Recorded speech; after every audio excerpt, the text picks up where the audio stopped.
Hello Internet, my name is the Golden Stalfos, and today I want to talk about the Spyro, the first one. Um, I've been playing it on the Reignited trilogy, some of which is on Twitch. Um, I'm about to go into the second game on Twitch, by the way, if you want to watch that. Now, my experience with Spyro in the past has been Enter the Dragonfly and that one Wii game I can't remember the name of, but it featured like Spyro and a female dragon who was like the dark version or whatever, and it used motion controls because it was a Wii game. I don't remember what it was called, but it was average and forgettable. Um, but I really liked Enter the Dragonfly, and I never understood why everyone else hated it. Um, I've seen videos of people exploiting bugs, and some of which, seem really easy to stumble into by accident. But I never did stumble into any of them by accident, so it seemed perfectly functional to me when I played it as a kid, and again when I replayed it recently as an adult.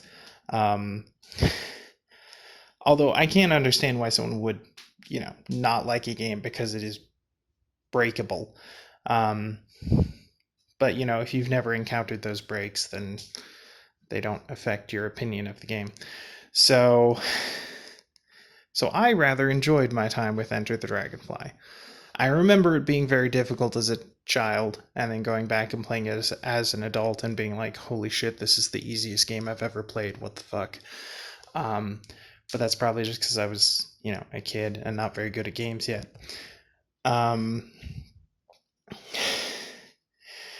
And so I went into Spyro 1 kind of expecting it to be really, really amazing, because everyone else seems to think that Enter the Dragonfly is just like a pathetic embarrassment that,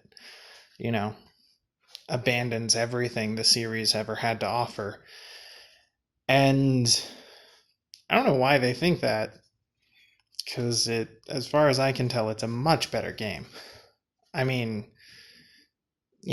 I assume that Spyro 2 and 3 are going to be better than Spyro 1, but still, Spyro 1 is pretty terrible, honestly. I don't get it. I beat the whole thing because I wanted to see if there was any good stuff hidden around the corner somewhere. Mechanically, it doesn't have anything really going for it. You can run, you can breathe fire, you can jump, and you can glide after you jump. And that's it. And that's really it. Some enemies can only be damaged when you run at them, and some enemies can be damaged whether you're running or breathing fire. And that's as complex as it gets. Like, they introduce some gimmicks later on, like, oh, this enemy puts up a platform if you don't get past them fast enough. Or this enemy will, like, spit an element at you from a distance or whatever. But, like, they're not that interesting, and they don't really change anything. Like, you still they just still die in one hit, and you're still using the same weapon the whole way through, and it still doesn't mean anything.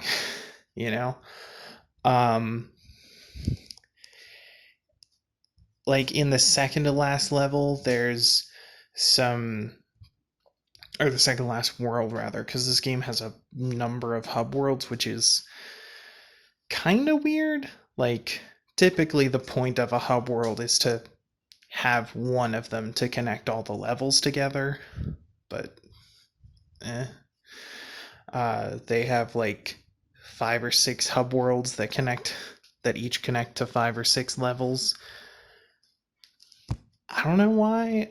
I guess so that they can have 5 or 6 levels with the same theme of enemies and stuff. But they don't like build in difficulty or anything, and you can do the levels in any order, so it's just like I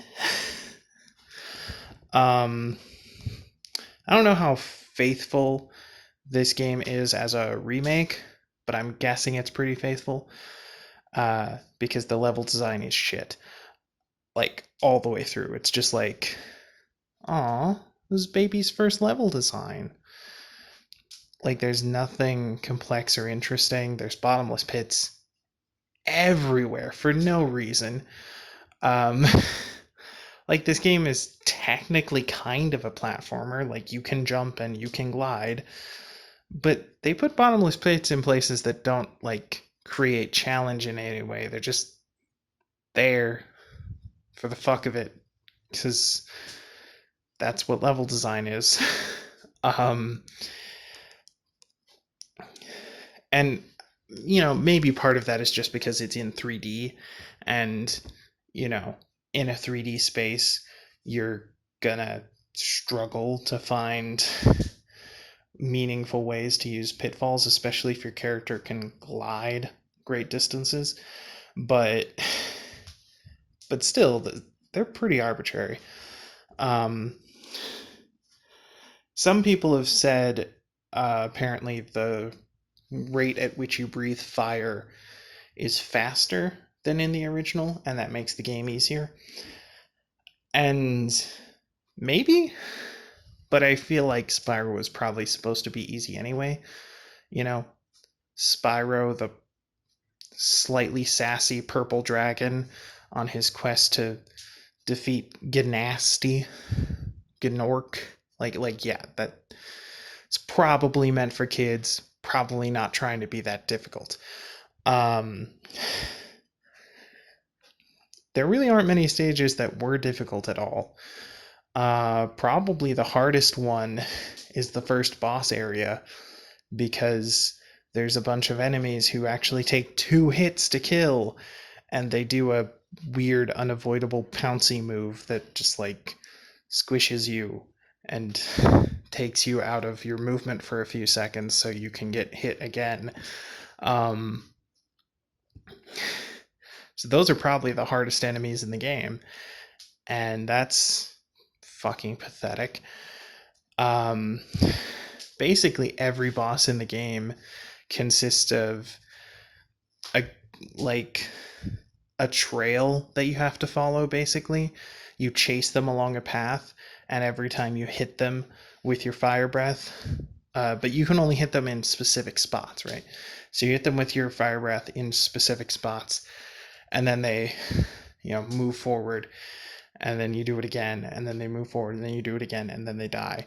And it's dumb and not really difficult or compelling. It's just kind of a thing you can do, I guess.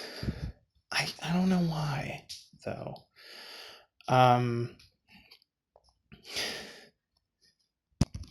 The main objective of the game is to get to the end so you can beat up Gnork.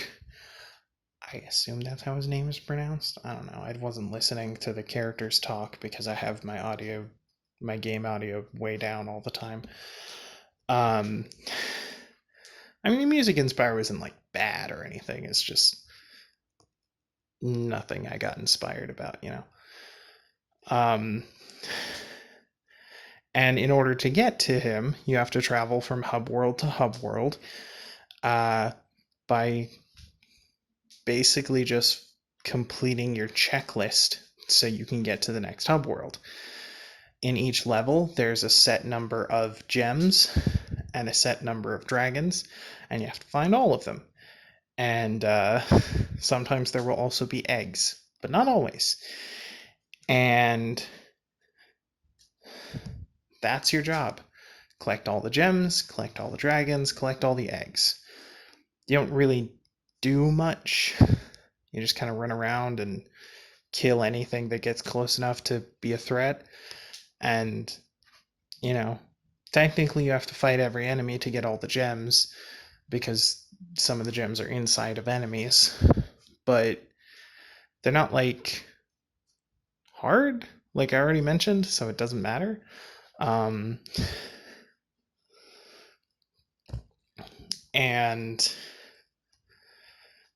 I finished like the first two hub worlds 100%, and it wasn't until I got to the third hub world where I finally found an area where randomly I couldn't get all of the gems.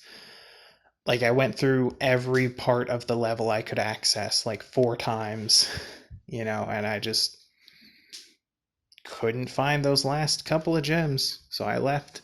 I've got better shit to do. And there are a handful of levels like that for whatever reason. Um, the level design tends to be a big circle. Like most levels, you start out in one area and then you climb up and around until you get to an area very nearby that lets you leave. And you're supposed to find all the dragons in more or less a straight line before you get to the exit. But sometimes there will be a little branch that has one of the dragons on it or something, and you have to branch off a little bit. But mostly it's just an obvious straight line from one platform to the next, from one enemy to the next, until you reach the end. Which means it's a collectathon where there's not a whole ton of exploration, and it's not really hard to 100% most of the levels because everything is on the path you already have to take to get to the end. Like I said, there's some variations on this and some exceptions to this, but like, I'd say at least half the levels you can 100% just by following the obvious path forward. And that's really sad, because you couldn't say something like that about Banjo-Kazooie,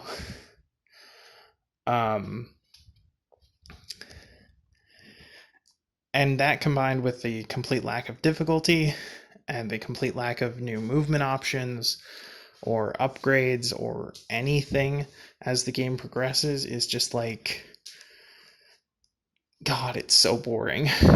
By the time you get to the end, you're just like, ugh, I feel like I've been doing this for years. Please give me other controls. Please give me other things I can do. Give me a new type of fire breath like in the other games where you can use different elements.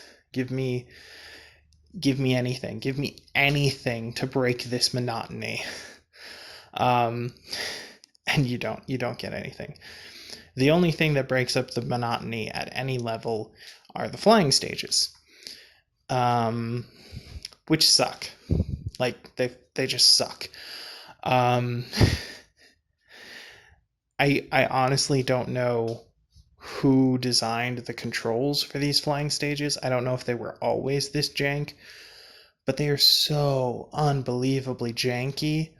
Like, I've never played a flying minigame that's so poorly handled. Like, it's abysmal. I don't know how anyone could complete all of this. And also, the layout is bad, right? In Enter the Dragonfly, they have these areas too. And what they do is they set up sets of concentric circles. Well, not concentric, but overlapping circles.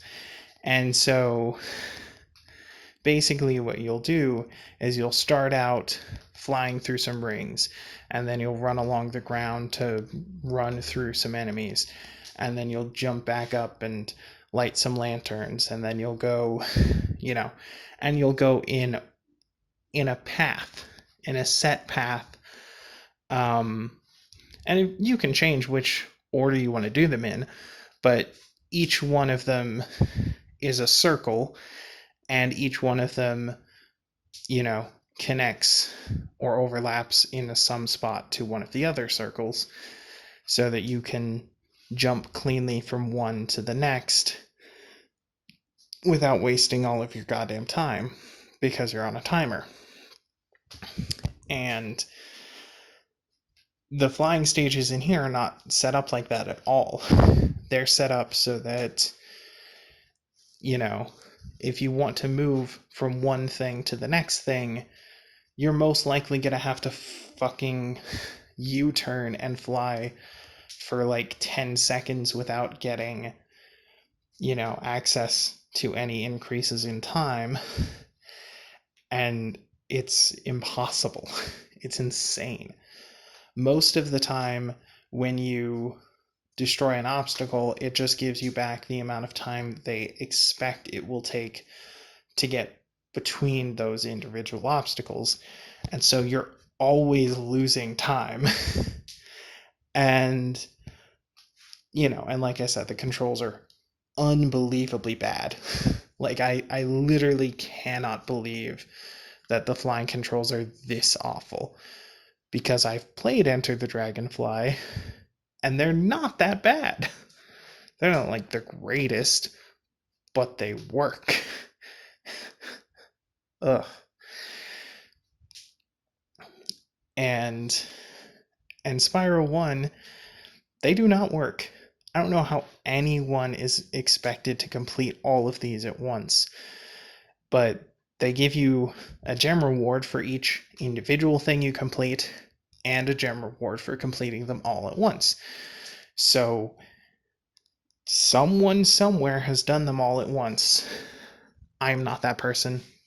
I will never be that person. I could never spend the time it takes to get good at this unbelievably awful control scheme. So that I don't know. And the final boss is shit, just like unbelievable shit. So basically, you go through the whole game fighting a random assortment of kind of uninteresting creatures.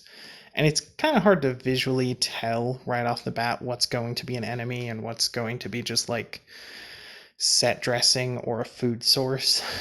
But whatever. So you go through the entire game, right? You get to the end, and you fight Ganasty Gnorc, who is just a big old blob of something with a cybernetic cannon hammer thing on his arm.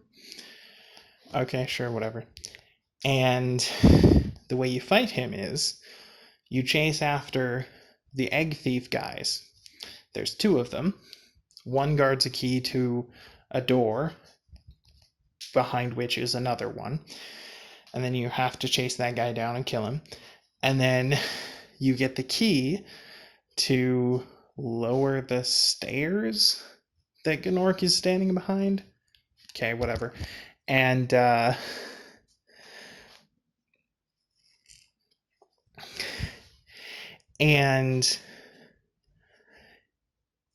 then you chase him around a track, which includes a bunch of arbitrary like pits you could fall down if you're not paying attention. And then you get to the end, and I think you have to fire breathe on him before a certain amount of time passes, but it's kind of inconsistent. Anyway, if you fail, he jumps down and repeats the loop, so don't fail. But if you succeed, he opens a door and runs down a different path. Because why have a boss fight when you could have another platforming sequence? Yay! But anyway, this time he runs through a linear corridor full of lava and small platforms and a bunch of right angle turns. So you have to jump and glide across platforms and around corners until you catch up with him, and then breathe fire on him again. And if you do that, he dies instantly and crushes his own head with his own bionic arm hammer thing and disappears. And that's your boss fight. By the way, if you die at any point, you have to reset the entire fight. You have to chase down those thief guys again. And it's just like, seriously? Seriously. And he doesn't even really attack you. Like, before you start chasing him, he can shoot green laser orbs at you, but they're really easy to dodge. And most of the time, you're not in his line of sight anyway, because you're busy chasing the thief dudes who have the keys. And so it's just like a really boring and tedious loop that you have to keep looping through over and over again because the thieves run like faster than you do, which makes them not good for chasing. I don't know why they would set you up to chase an enemy and then have that enemy be faster than you. Faster than your charging speed. Like, it's really dumb. The only way you can catch up to them at all is to cut tight corners and, improve your path over them, and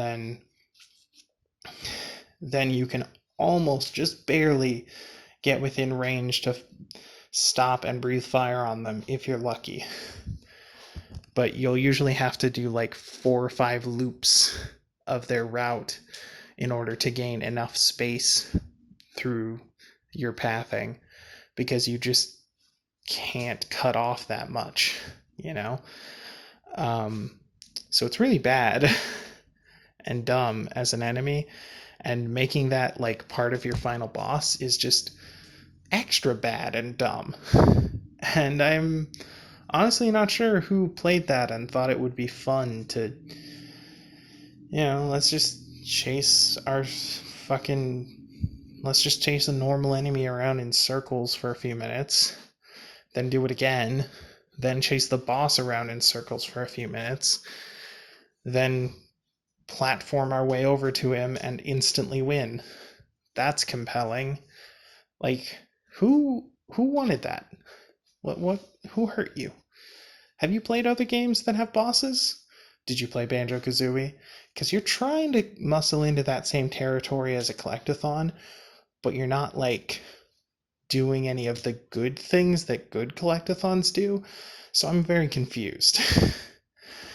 And it's interesting because when I was playing Enter the Dragonfly, like, it is a collectathon because you're supposed to collect all the dragonflies, but there's tons of other shit to do. Like, there's sections where you turn into a tank, there's the flying sections, there's the speed trials, there's the sections where you can shoot rockets or other special materials, and you have to bust down a certain number of totems scattered across the area. There's tons of mini games and side content and stuff to do. You can rescue the dragons who are frozen and get some sage wisdom from them. You can run into the levels that all have their own unique little concept. There's a UFO mini game, there's platforming challenges, there's a lot of different shit going on. And it's all fun and compelling, and you can switch between them at your own pace. And it's like, why do people hate this game but think that Spyro 1 is good? Because Spyro 1 seems to have nothing going for it.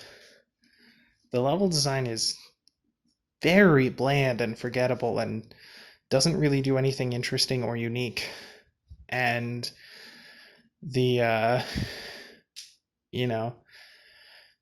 the actions you can take in the game are the same from beginning to end, and you never like grow or change or improve in any way. You just press the fire button, press the run button, let's go.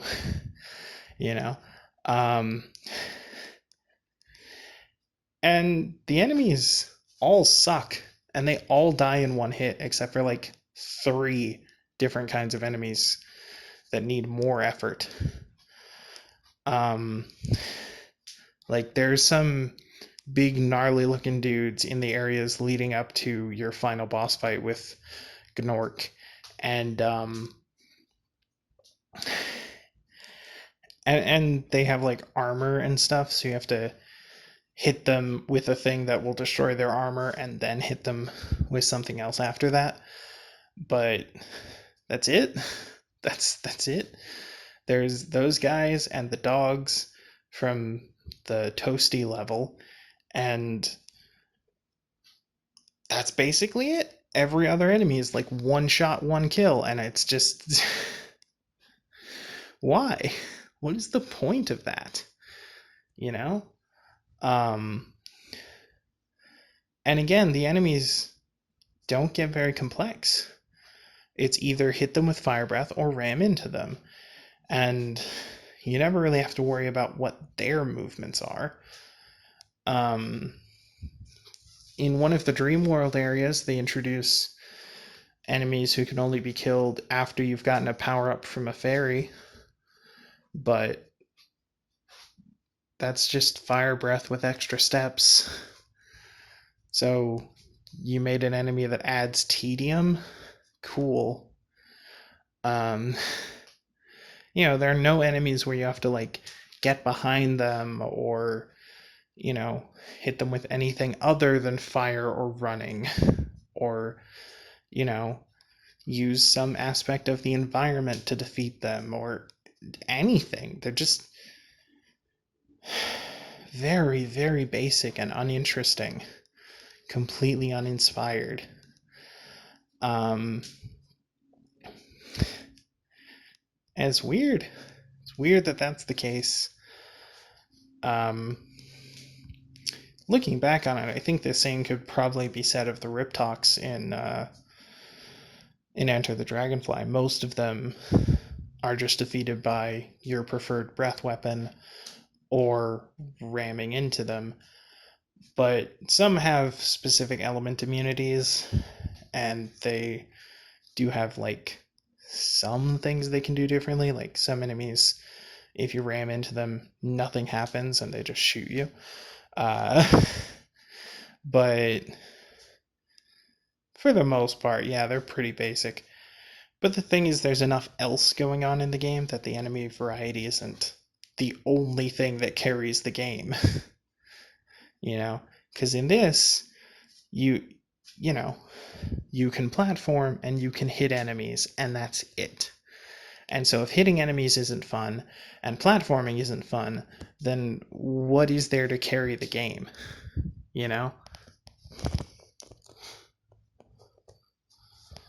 Like, if the enemies are tedious and boring and really just another thing to check off on your checklist to get all of your gems, then there's no fun in interacting with that.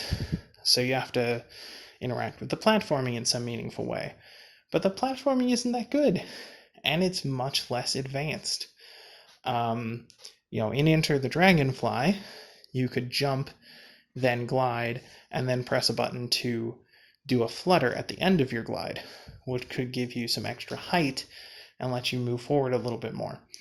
But it also basically stops your forward momentum like almost completely.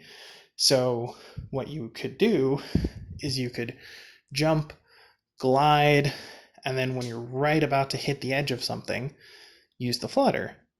And then you could, get onto that platform. And in Spyro 1, it seems to sometimes do that automatically, but there's no button you can press for it. And it just doesn't happen 99% of the time. So I don't know what the deal is. But there's no platforms you're expected to reach with the flutter. It's just like a visual thing that he sometimes does when you land on a platform. And I don't know why. Because there are so many platforms that are placed so perfectly far apart that if you're not jumping from exactly where they want you to jump from, you won't make it. But Why? You know? Why is that your setup? Like, why not make it so that I can make it, you know? Or so that I have a tool that will allow me to make it, you know? Instead of just having it set up such that you won't have any chance of getting across a gap unless we have, unless you were a pixel perfect position, which is just dumb and bad. um, yeah, yeah. Ultimately, I found the entire Spyro 1 experience to be dull, boring, poorly designed, and have nothing interesting on offer. Um, so yeah. Also, like, the gems have different values and everything, but to what end? You don't use them for anything. They're literally just here, check off you've completed this many. So why not just make them all equal to 1, and then I can have a accurate count of how many gems are in the level instead of just guessing like, well, there's 10 gems left. Did I miss a single yellow one, or like 5 red ones, and like, like, why? They're not being used as actual currency. They're not being used for anything, so why not just have them be all the same so that I know how many I need?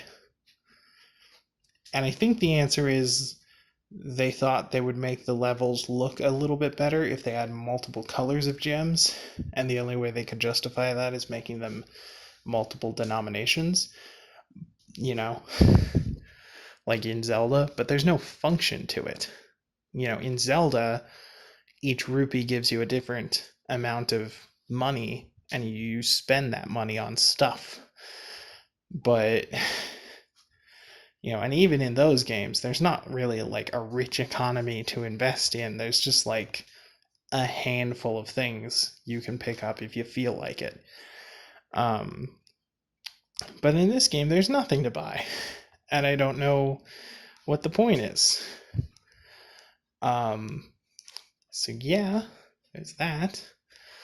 I ended up beating the game at 91%, whereupon I went back into the main area, or the last hub world area, talked to the dragon who was there, even though I had already freed him, but whatever.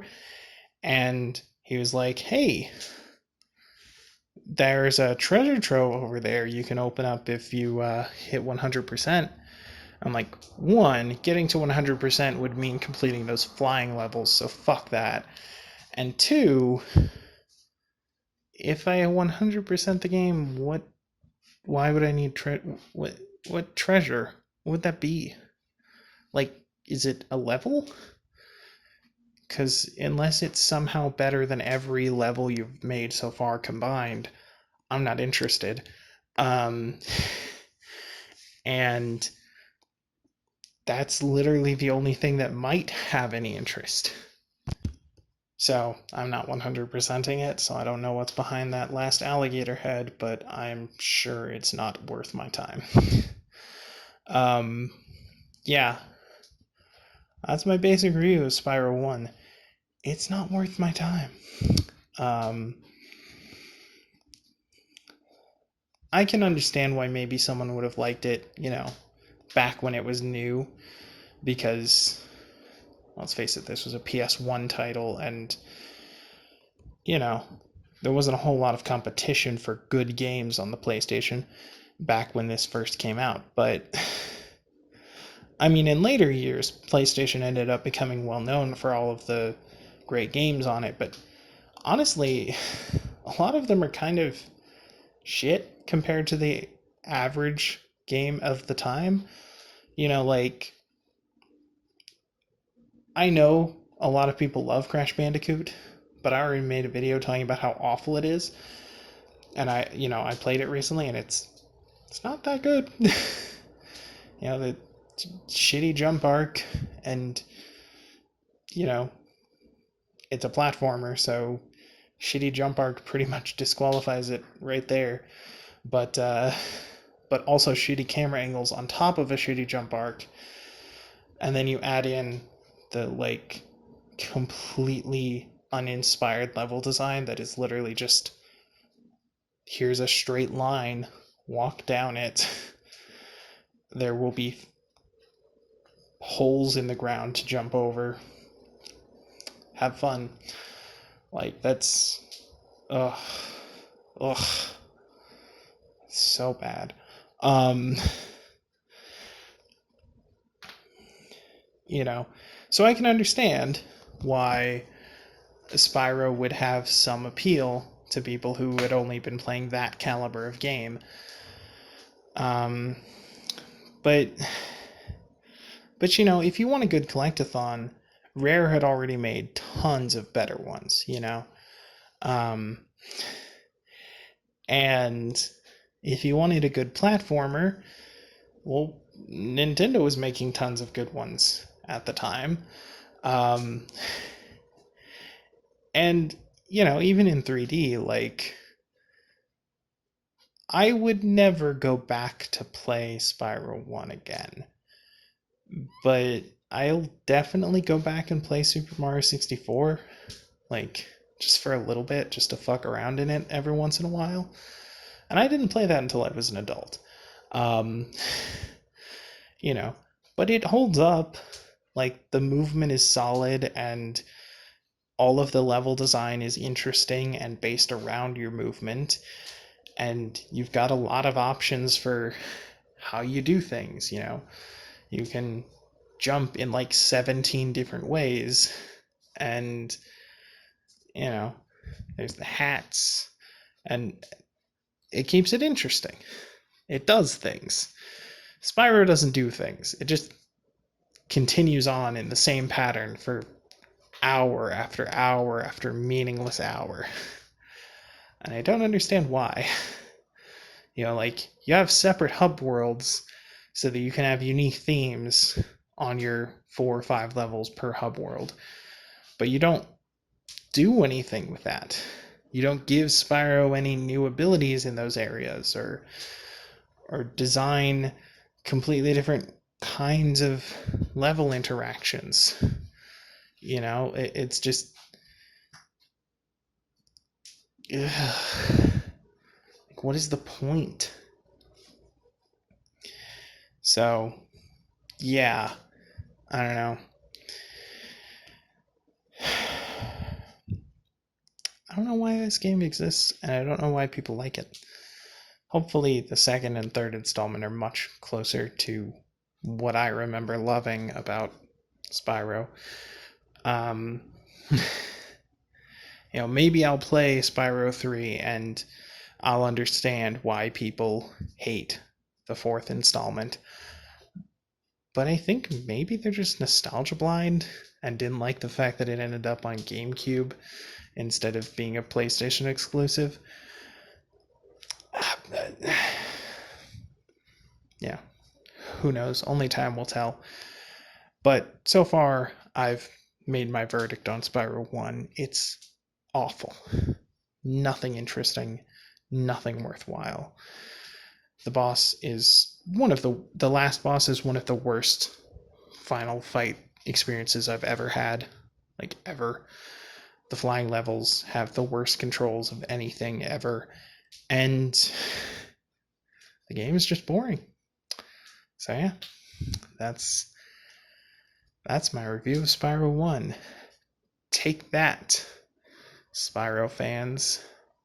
I mean, I know you don't get beat up enough, well, with the Skylanders and such, but yeah. Oh, side note, the dragons in Spyro 1 look awful. Like, I think in the Reignited trilogy they were redesigned to resemble Skylanders characters. They look ridiculous and stupid and completely hateable down to the last. You know, the dragons in Spyro in Enter the Dragonfly just looked like dragons, but these guys look like fucking cartoon fever dreams. They're just so gross and ugly and childish, and I just don't understand it. So yeah, there's that. But anyway, that's my take on it. Let me know how you feel about it in the comments down below, and I'll see you in the next life. Laters. Okay, end card time. I'm supposed to tell you to like, comment, subscribe, all that stupid YouTube shit. There's a bell thingy, whatever. I have all the social media stuff: Facebook, Twitter, Twitch, YouTube. Mostly I use Facebook and Twitter to tell you about my Twitch and YouTube uploads. I've got a Patreon, but Patreon is one of those things where people who can afford to throw away money give money to people who can't.